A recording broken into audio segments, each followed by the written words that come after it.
All right, so we're getting onto the almost, as I call, the pretty bit. We still haven't refined the car. This is for a very good reason. We're going to move into glass polishing. Now, there's two levels of glass polishing, and I'm going to explain to you both. Now, the most aggressive way is where you take a dedicated glass pad, which is designed specifically for glass polishing, and you take a dedicated glass polish, which has a slightly different abrasive in it. This is designed for something that is one of the hardest things, if not the hardest thing to polish on a car. It's notoriously very hard, very porous. So if you have got a straight line scratch like this, sometimes I would rather just replace the windscreen, if I'm honest, because the time dedicated and your lifetime, you know, however much that is worth to you, is a lot of time and money. So glass polishing, imagine you had to remove scratches on the whole windscreen, would be an absolute nightmare. And personally, it's something that I wouldn't want to do even on my personal car. And then there's a second level of glass polishing, and that is where what we're going to do today. Basically, the glass is in very good condition. Yes, it's 17 years old, but still, it's not in bad condition considering the age of the car, but that's due to the mileage that the car has done. However, what this car has got, which is absolutely horrific, is the worst water spots you've ever seen. They can't hand polish out. Any water spot remover will not work, and we've tried all the different combinations. So basically the only way is abrasion, and even then abrasion is never always guaranteed, but still, we're going to give it a pop. I've already done technically a spot test on the glass, even though there's only the one combo that can ever be used. But what I'm going to do with this, I'm going to do it slightly differently. What I've got here is obviously the LHR15 on a microfiber pad, so I'm not using a dedicated glass polish. And of course, still our development compound. I just want enough abrasiveness to remove the water spots and have super clear glass. I don't know if anybody remembers this, but I did an Instagram story about 6-7 months ago. And there was, I think it was on that side. So basically it was a square like this. Back then I did a test spot as well with the same combination, worked beautifully. Now, what then happened is this little square, it's like the size of a laptop almost.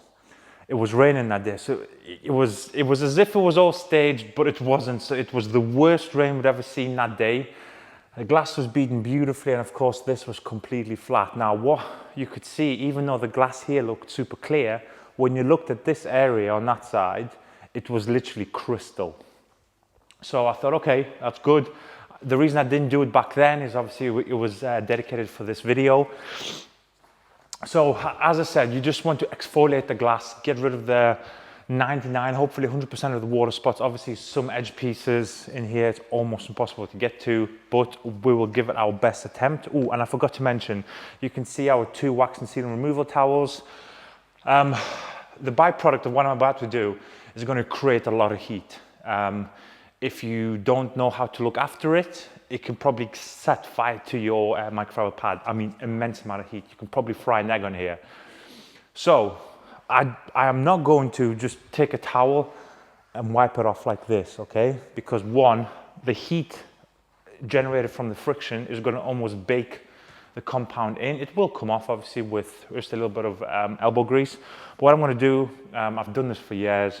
I'm not even going to waste my time. I'm going to mist it onto the towel, and I'm going to just wipe it off with a very strong panel wipe. Obviously still our development. By the way, you need to see this up close. Look at the color spectrum on this. Beautiful. So again, the pad has been primed. I am going to use a little bit more than I would. So 2, 3, 4, 5, 6. All right, so 6 dots. I'm going to go into speed 6. I'm literally going to absolutely hammer this glass. So again, I'm already on speed 6. In fact, no. You need to go on 3. It would help if this machine was on. Yes, I always start on at a very low speed setting, and then I just ramp it up. That just helps keep the integrity of the motors and the bushes for as long as possible, rather than just ramping up to a speed setting of 6 and just going to town on it. So I'm on 3.5, and I'm putting some good pressure on this.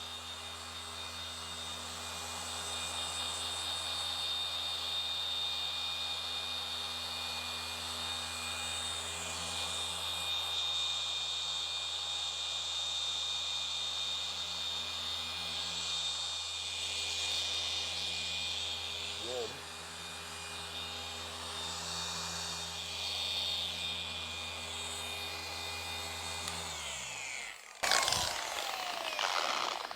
So I'm starting to build heat. So again, as I said, you can take your traditional towel and wipe it. I mean, there's obviously, you can see there's like a ghosting effect. However, what I want to do, I'll panel wipe. Just literally pretend you're cleaning the glass. And it just comes off so easy.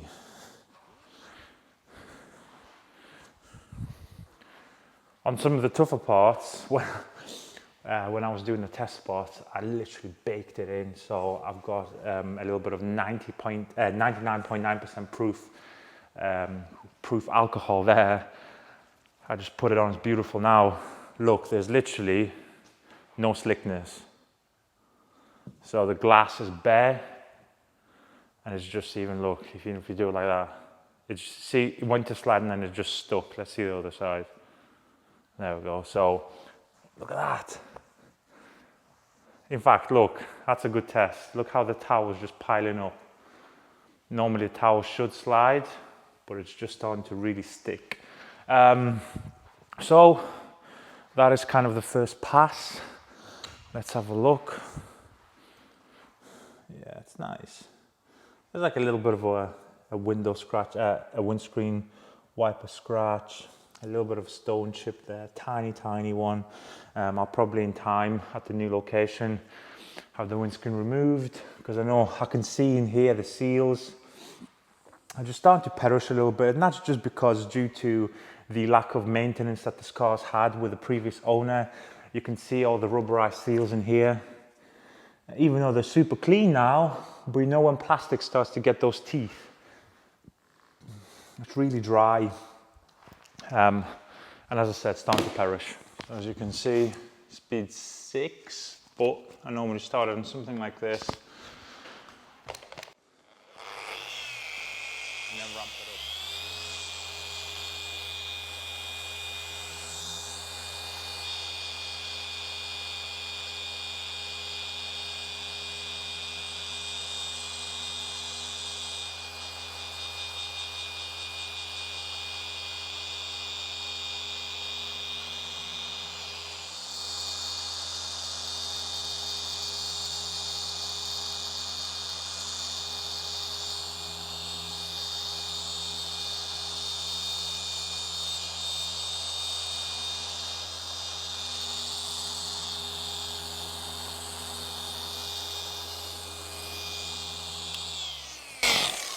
Ooh.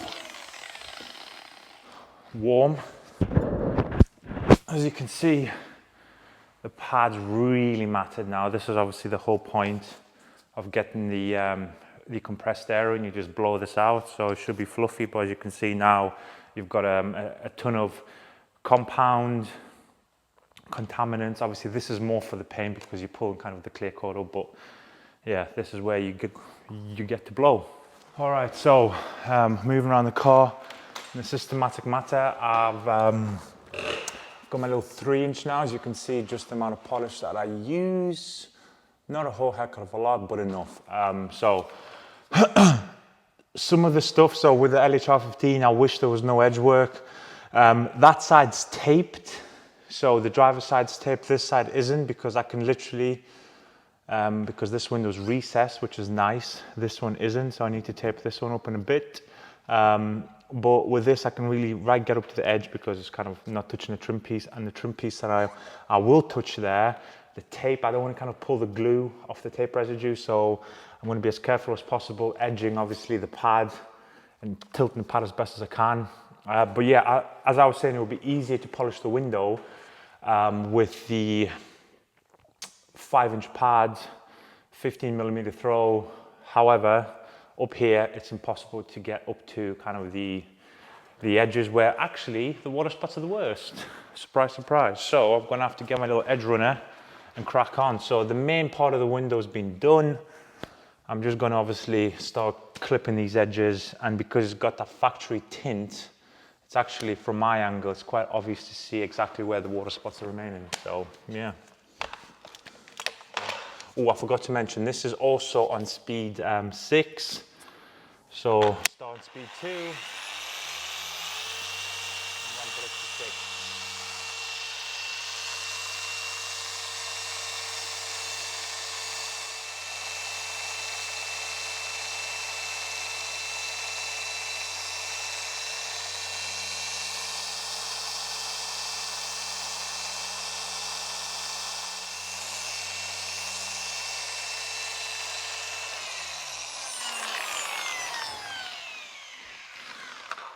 Whew.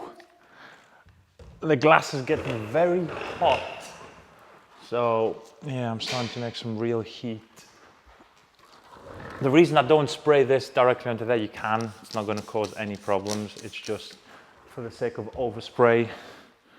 I like to sometimes, when I'm getting close to the edge pieces, there, just look, it's as if I'm wiping off a spray wax with this method. Again, I'm very conscious to touch the trims. Look at that, off. Yeah, get this. But the glass is becoming there. Look at just the towel, it's not moving very well. Yeah, the glass is starting to become very sticky, which is nice. The thing with this is going to accept the Glass Plus very, very well, which I'm looking forward to. I'm curious, will this actually stick vertically?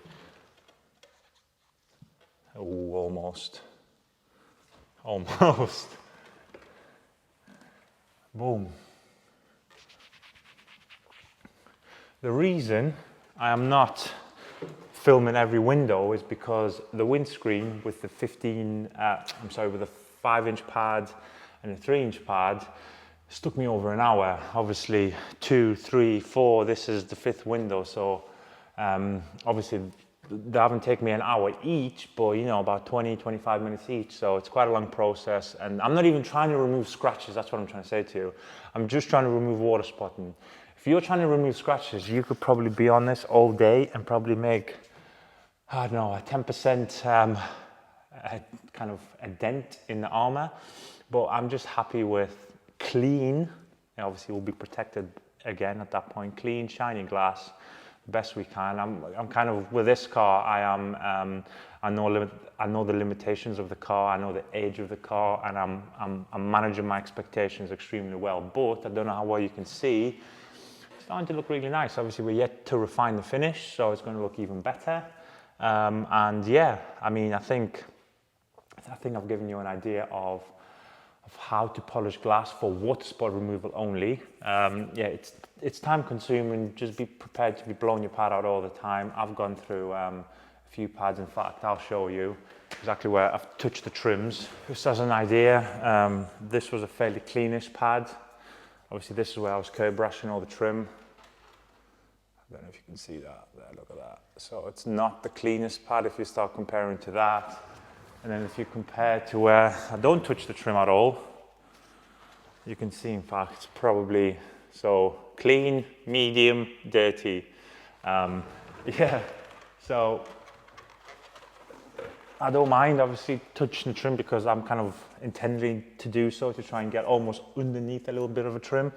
And I haven't, all the trim I've done so far, there's literally zero staining because I've got time on my hands, I mean, in terms of quickness, and I can obviously take it all off. But I think that should give you enough of an intro into glass polishing. Obviously, I've made this into a dedicated video for the people who are interested, and hopefully within the same day, which is today, I'm going to try and obviously get you guys onto the into the restoration of the headlights, and we will see what happens there. But I'll see you all very soon, guys.